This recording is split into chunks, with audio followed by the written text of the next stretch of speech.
आज से करीब 52 साल पहले 20 जुलाई 1969 की वो तारीख जब पहली बार किसी इंसान ने चांद पर कदम रखा। दोस्तों, अमेरिकी अंतरिक्ष एजेंसी नासा ने अपोलो 11 मिशन के अंडर पहली बार चंद्रमा पर किसी इंसान को भेजा था। नासा के अपोलो 11 मिशन के जरिए नील आर्मस्ट्रांग, माइक कॉलिंस और बज एल्ड्रिन चंद्रमा पर पहुंचे।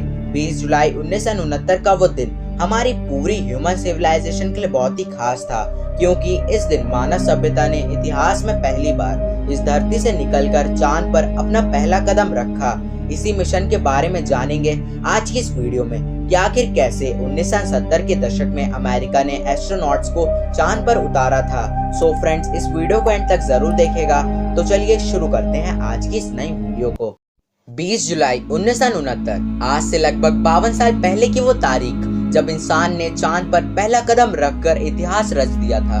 दोस्तों, ये अपोलो 11 मिशन अपोलो प्रोग्राम का 5वां और चंद्रमा पर जाने के लिए तीसरा सफल मानव उड़ान बना। 16 जुलाई 1969 को भेजे गए इस यान में commander Neil Armstrong, command module pilot Michael Collins और ईगल पायलट बज एल्ड्रिन मौजूद थे। 20 जुलाई 1969 नील आर्मस्ट्रांग और बज एल्ड्रिन चांद पर कदम रखने वाले पहले इंसान बने और इन लोगों ने उस दौर के अमेरिकन प्रेसिडेंट निक्सन का चांद पर इंसानों को भेजने का सपना पूरा किया। इस घटना को 20वीं शताब्दी में हुई सबसे बड़ी घटनाओं में से एक माना जाता है। इस मिशन की लॉन्चिंग को करीब 10 लाख लोगों ने राजमार्गों, लॉन्चिंग साइट के समुद्री किनारों से देखा। इसके अलावा 60 करोड़ से भी ज्यादा लोगों ने इसे टीवी पर लाइव देखा था। अपोलो 11 स्पेसक्राफ्ट को सैटर्न 5 रॉकेट से 16 जुलाई 1969 को सुबह के 9:32 पर कैनेडी स्पेस सेंटर से लॉन्च किया गया था। सिर्फ 12 मिनट के अंदर ही ये अर्थ के ऑर्बिट पर पहुंच गया और धरती का एक चक्कर लगाने के बाद SIVP नाम के एक रॉकेट ने इसे चंद्रमा की ओर रवाना कर दिया था। इसके 30 मिनट के बाद मेन अंतरिक्ष यान सैटर्न 5 रॉकेट के आखिरी चरण से अलग होकर चंद्रयान ईगल को लेकर चंद्रमा की तरफ आगे बढ़ने लगा। 19 जुलाई को अपोलो 11 चंद्रमा के पीछे वाले हिस्से में पहुंच गया और अपने रॉकेट की सहायता से चंद्रमा के ऑर्बिट में एंटर कर गया था। चंद्रयान ईगल के उतरने के लिए सी ऑफ ट्रैंक्विलिटी को चुना गया था, क्योंकि यह जगह प्लेन थी। इस जगह के बारे में रेंजर 8, सर्वियर 5 और लूनार ऑर्बिटर स्पेसक्राफ्ट के जरिए पता लगाया गया था। 20 जुलाई 1969 को चंद्रयान से ईगल नाम दिया गया था। वो अपने मेन स्पेसक्राफ्ट कोलंबिया से अलग हो गया, जिसमें माइकल कॉलिंस अकेले कोलंबिया स्पेसक्राफ्ट में रहकर ईगल यान का निरीक्षण कर रहे थे, ताकि उसे चंद्रमा के सरफेस पर उतारने में कोई दिक्कत न आए। इसके बाद आर्मस्ट्रांग और बज एल्ड्रिन ने ईगल के जेट डाउन इंजन को स्टार्ट कर दिया और चंद्रमा पर उतरने की तैयारी करने लगे। जैसे ही स्पेसक्राफ्ट की लैंडिंग का प्रोसेस शुरू हुआ, नील आर्मस्ट्रांग ने यान के अपने पाथ से दूर जाने का सिग्नल स्पेस सेंटर को भेजा। ईगल अपने तय किए गए समय से 4 सेकंड आगे चल रहा था। इसका मतलब ये था कि ये चुने गए जगह से मीलों दूर उतर सकते हैं। तभी ईगल कंट्रोलर और डायरेक्शन कंप्यूटर ने खतरे के सिग्नल भेजना शुरू कर दिया, जिसे आर्मस्ट्रांग और एल्ड्रिन, जो खिड़की के बाहर चांद का नजारा देखने में मगन थे, उनका ध्यान उनके कंप्यूटर पर गया और तब उन्होंने देखा कि उनका कंप्यूटर उनके यान को बड़े बड़े गड्ढों और चट्टानों की तरफ ले जा रहा है। तभी नील आर्मस्ट्रांग ने ज्यादा देर ना करते हुए स्पेसक्राफ्ट को ऑटो पायलट से हटाकर उसका कंट्रोल अपने हाथ में ले लिया और अपने एक लौते साथी बज एल्ड्रिन की हेल्प से 20 जुलाई की रात को 8:17 पर ईगल को चंद्रमा की सतह पर सही सलामत उतार दिया था। और उस समय डाउन इंजन में सिर्फ 40 सेकंड का फ्यूल ही बचा था।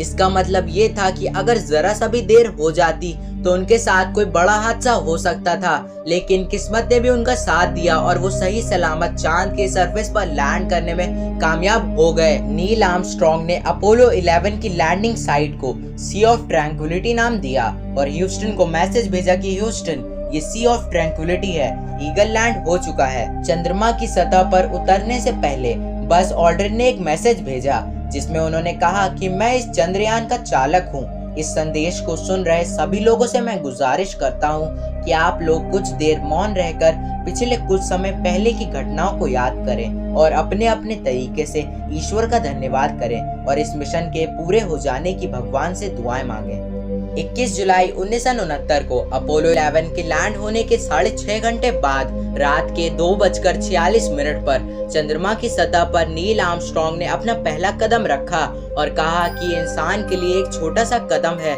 लेकिन इंसानियत के लिए एक बहुत बड़ी छलांग है। फिर नील आर्मस्ट्रांग और बज ऑल्ड्रिन ने करीब 2.5 घंटों तक मिलकर तस्वीरें लेना, सैंपल जमा करना और पत्थर जमा करने में लगाया और इसके बाद दोनों ने मिलकर early Apollo scientific experiment package की स्थापना भी की और अमेरिकन फ्लैग को लहराने की तैयारियों में जुट गए। इसके लिए उन्होंने 2 घंटों से भी ज्यादा का समय लगाया और इसके बाद टेक्निकल इश्यूज और खराब मौसम के बावजूद चांद की सतह से टीवी पर लाइव टेलीकास्ट शुरू हो गया, जो कि ब्लैक एंड व्हाइट था, जिसे कम से कम 60 करोड़ से भी ज्यादा लोगों ने देखा था।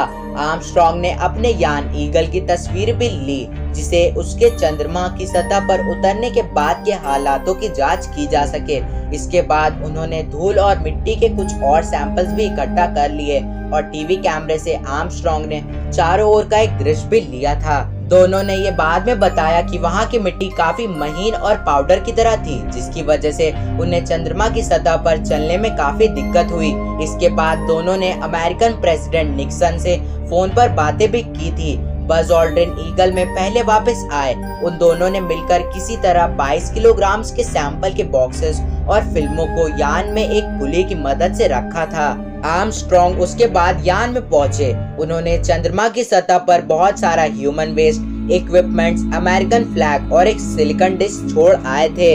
ईगल के कोलंबिया से जुड़ने के बाद धरती की ओर उनका सफर शुरू हो गया और 24 जुलाई को अपोलो 11 पृथ्वी पर सही सलामत लौट आया। स्पेसक्राफ्ट पैसिफिक ओशन में जा गिरा और फिर तीनों एस्ट्रोनॉट को रिकवर करके तीनों को 21 दिनों के लिए क्वारंटाइन कर दिया गया था, क्योंकि उस समय तक हम इंसान यही मानते थे कि मून के सरफेस पर भी माइक्रो ऑर्गेनिज्म हो सकते हैं। नासा का मानना था कि इन बैक्टीरियाज की वजह से धरती पर मून प्लेग फैल सकता है। इसका मतलब चांद से आए बैक्टीरिया की वजह से धरती पर कोई महामारी फैल सकती है और इसी के लिए तीनों एस्ट्रोनॉट्स को 21 दिनों के लिए क्वारंटाइन किया गया था। 21 दिनों के बाद एस्ट्रोनॉट के स्वागत के लिए अमेरिकन प्रेसिडेंट खुद वहां पर मौजूद थे। तीनों एस्ट्रोनॉट्स को अमेरिका का सबसे बड़ा सम्मान the presidential medal of freedom दिया गया था। उस समय तीनों एस्ट्रोनॉट पूरी दुनिया में रातों रात फेमस हो गए थे। बाद में ये तीनों एस्ट्रोनॉट शांति का संदेश देने के लिए पूरी दुनिया के दौरे पर निकल गए। इस दौरान उन्होंने 24 देशों की यात्राएं की और लगभग 10 करोड़ लोगों ने इन्हें देखा था। सो फ्रेंड्स, आज की वीडियो में बस इतना ही और उम्मीद है कि यह वीडियो आपको पसंद आई होगी। सो फ्रेंड्स, ऐसी नॉलेजेबल और स्पेस रिलेटेड वीडियोस के लिए यूट्यूब पर हमारे चैनल को सब्सक्राइब कर ले और अगर सब्सक्राइब्ड है तो वीडियो को लाइक, कमेंट, शेयर करना मत भूलिएगा। So friends, thank you for watching our video.